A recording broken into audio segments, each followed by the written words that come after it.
오늘 우리에게 주시는 하나님의 말씀은 마태복음 13장 1절로 9절까지의 말씀입니다. 마태복음 13장 1절로 9절까지의 말씀 찾으셨으면 함께 한 목소리로 봉독하도록 하겠습니다. 그날 예수께서 집에서 나가사 바닷가에 앉으심에 큰 무리가 그에게로 모여 들거늘 예수께서 배에 올라가 앉으시고 온 무리는 해변에 서 있더니 예수께서 비유로 여러 가지를 그들에게 말씀하여 이르시되 씨를 뿌리는 자가 뿌리러 나가서 뿌릴새 더러는 길가에 떨어지고 새들이 와서 먹어버렸고 더러는 흙이 얕은 돌밭에 떨어짐에 흙이 깊지 아니하므로 곧 싹이 나오나 해가 돋은 후에 타서 뿌리가 없으므로 말랐고 더러는 가시떨기 위에 떨어짐에 가시가 자라서 기운을 막았고 더러는 좋은 땅에 떨어짐에 어떤 것은 100배, 어떤 것은 60배, 어떤 것은 30배의 결실을 하였느니라. 귀 있는 자들은 들으라 하시니라. 아멘. 할렐루야.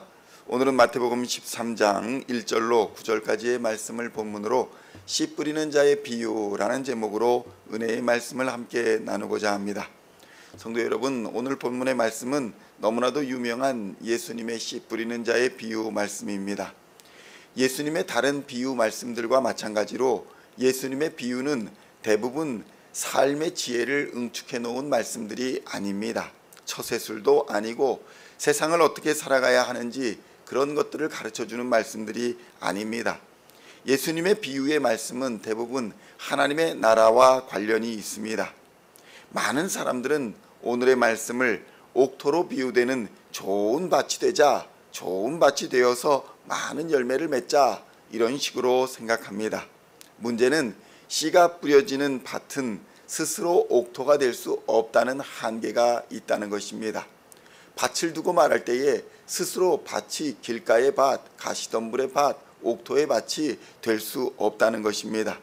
그러니까 우리 인간의 모든 상태는 바로 길가밭이나 돌짝밭, 가시떨기의 상태에 있다는 사실을 우리는 깨달아야 한다는 것입니다.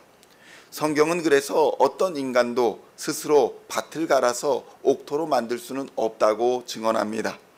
로마서 3장 10절로 12절에 보면 이렇게 증언합니다. 기록된 바 의인은 없나니 하나도 없으며 깨닫는 자도 없고 하나님을 찾는 자도 없고 다 치우쳐 함께 무익하게 되고 선을 행하는 자는 없나니 하나도 없도다 라고 말씀하고 있는 것입니다. 더구나 이어지는 말씀에 보면 저희의 목구멍은 열린 무덤이요 그 혀로는 속임을 베풀며 그 입술에는 독사의 독이 있고 그 입에는 저주 악독이 가득하고 그 발은 피 흘리는데 빠른지라 파멸과 고생이 그 길에 있어 평강의 길을 알지 못하였고 저희 눈앞에 하나님을 두려워함이 없느니라 함과 같으니라 라고 증언하고 있는 것입니다.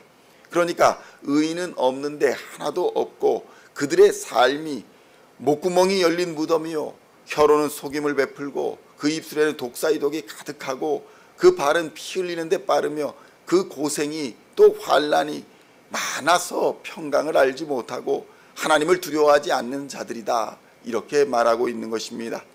예수님이 없는 인간의 상태가 이처럼 비참하고 심각하다는 것입니다. 모든 인간은 절대로 스스로 열매를 맺을 수 없는 그런 악하고 그리고 비참한 상태에 빠져 있음을 성경은 증언하고 있는 것입니다. 그러나 성도 여러분, 이 말씀을 듣는 사람들은 자신은 그런 밭이 아닐 것이다, 나는 돌짝밭, 나는 가시밭, 나는 길가의 상태가 아닐 것이다, 이렇게 생각합니다. 그리고는 다른 사람을 향해서 비난합니다. 너 돌짝밭이지, 너 길가밭이지. 그래서 자신의 상태는 보지 못하고 남의 눈에 있는 티만 보고 지적을 하고 있는 것입니다. 이 비유의 말씀은 이전의 말씀인 누가 내 어머니요, 누가 내 형제냐, 누가 내 가족이냐 라는 말씀 뒤에 등장하는 비유의 말씀입니다. 이것은 매우 중요한 관점입니다. 말씀을 들어도 듣고 행하는 자가 있고 말씀을 들어도 듣고 행하지 않는 자들이 있다는 것입니다. 성도 여러분, 하나님의 은혜로 말미암아 성령이 역사하시지 아니하시면 귀가 열리지도 않고 생각이 열리지도 않고 마음이 열리지도 않는 것입니다. 성령의 은혜로 말미암아 거듭나지 않으면 하나님의 가족이 될 수 없다는 것입니다. 성령이 역사해서 하나님의 은혜로 말미암아 예수가 그리스도로 믿어져야 비로소 하나님의 자녀가 되는 복음이 역사하는 것입니다. 성도 여러분, 예수님을 만나고도 당시 사람들은 표적을 구했습니다. 기적을 구했습니다. 왜냐하면 표적과 기적 때문에 예수님을 따라간 것입니다. 많은 사람들이 기적과 표적을 보고 예수님을 따라갔고, 예수님을 볼 때마다 기적을 베풀어 달라고, 표적을 베풀어 달라고 구했습니다. 예수님을 만나고도 하나님을 보지 못했던 것입니다. 그들은 세상의 질서를 떠나지도 못했고 인본주의적 가치관을 버리지도 못했습니다. 예수님의 놀라운 기적과 말씀을 듣고 표적을 보면서도 오로지 계속해서 세속적인 기적과 표적만을 구했던 것입니다. 그러나 성도 여러분, 중요한 것은 하나님의 은혜가 없으면 그 말씀이 우리 마음밭에 떨어진다 할지라도 인간은 열매를 맺을 수 없다는 것입니다. 세상을 바라보는 세계관과 가치관이 전혀 바뀌지가 않더라는 것입니다. 이것이 오늘날 교회 안에도 많이 있습니다. 수많은 사람들이 교회 문턱을 넘어 들어옵니다. 그러나 누가 예수님의 가족이 될 수 있겠습니까? 마태복음 13장 1절로 2절의 말씀을 함께 봉독하겠습니다. 그날 예수께서 집에서 나가사 바닷가에 앉으심에 큰 무리가 그에게로 모여들거늘 예수께서 배에 올라가 앉으시고 온 무리는 해변에 서 있더니 누가 내 가족이냐, 이런 말씀을 하신 그날 예수님은 집에서 나가서 바닷가에 앉으셨습니다. 예수님의 소식을 듣고 수많은 사람들이 모여들었습니다. 그런데 그 많은 사람들을 향해서 너희들은 다 가시덤불이요, 너희들은 다 돌짝밭이요, 너희들은 다 길가에 죽은 밭이다, 이렇게 말씀하고 있는 것입니다. 마태복음 13장 3절로 9절까지의 말씀을 함께 봉독하겠습니다. 예수께서 비유로 여러 가지를 그들에게 말씀하여 이르시되 씨를 뿌리는 자가 뿌리러 나가서 뿌릴새 더러는 길가에 떨어짐에 새들이 와서 먹어버렸고, 더러는 흙이 얕은 돌밭에 떨어짐에 흙이 깊지 아니하므로 곧 싹이 나오나 해가 돋은 후에 타서 뿌리가 없으므로 말랐고, 더러는 가시떨기 위에 떨어짐에 가시가 자라서 기운을 막았고, 더러는 좋은 땅에 떨어짐에 어떤 것은 100배, 어떤 것은 60배, 어떤 것은 30배의 결실을 하였느니라. 귀 있는 자는 들으라 하시니라. 아멘. 성도 여러분, 우리 자신을 돌아보면 모두 이런 죽은 밭과 같은 것을 발견하게 됩니다. 우리의 생각은 모두 죄악에서 시작되어서 선한 것이 하나도 없는 것입니다. 그래서 자기중심적이고, 그래서 이기적입니다. 탐욕적이고 악합니다. 보암직도 하고 먹음직도 하고 지혜롭게 할 만큼 탐스러운 것에 마음을 빼앗겨 살아갑니다. 이렇게 인간은 스스로 생명의 열매를 맺을 수 없는 것입니다. 성도 여러분, 하나님의 나라와 영원한 생명은 인간의 힘으로는 절대로 도달할 수가 없습니다. 가질 수도 없습니다. 불가능한 것입니다. 그러나 위대하고 영광스러운 것입니다. 성도 여러분, 은혜 없이 하나님의 말씀을 들으면 모두가 넘어지는 말씀일 수밖에 없습니다. 이해되지 않는 말씀입니다. 그런 말씀들을 다 성경에서 걷어내고 나면 해라 하지 마라 라는 율법만 남게 됩니다.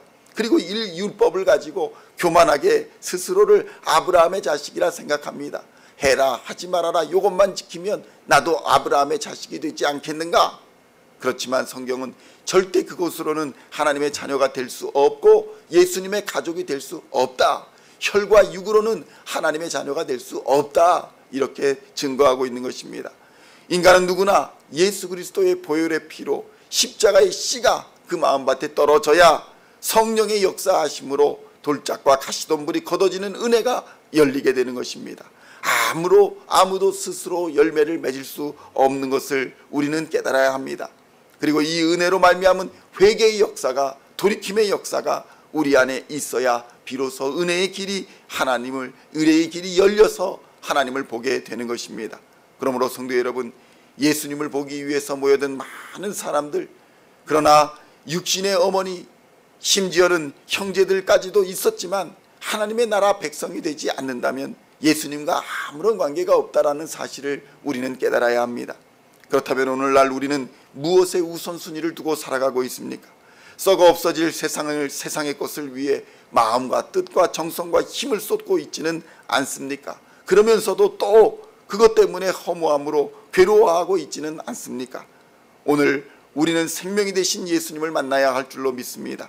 그 그의 안에서 진정한 평화와 안식을 발견하게 되시기를 우리 주님의 이름으로 축원드립니다. 진정한 회개와 돌이킴 속에서 예수 그리스도의 십자가 은혜를 발견하시고 하나님의 자녀가 되는 권세와 능력을 힘입는 은혜의 하루가 되시기를 우리 주 예수님의 이름으로 간절히 축원드립니다. 기도하시겠습니다. 하나님 아버지 감사합니다. 회개의 역사가, 돌이킴의 역사가 우리 안에서 충만하게 일어나도록 주님 은혜 부어 주시옵소서. 성령의 역사로 우리 안에 있는 가시덤불과 아버지 돌짝밭들과 하나님 길가와 같은 그런 상태들이 하나님이 기경되고 하나님 역사되게 하여 주시옵소서.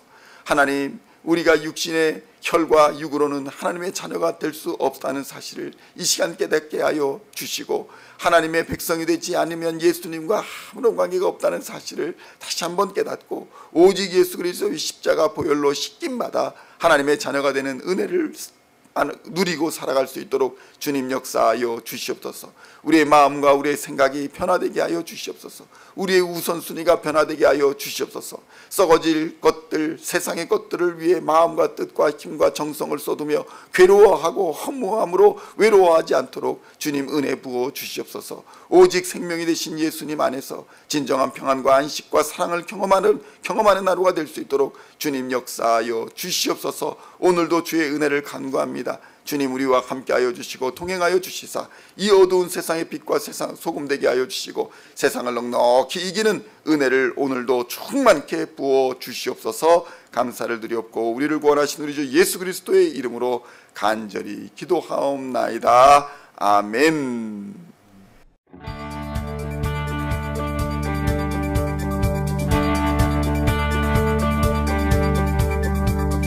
Singing songs of thy praise, we are coming to you, dancing before your throne.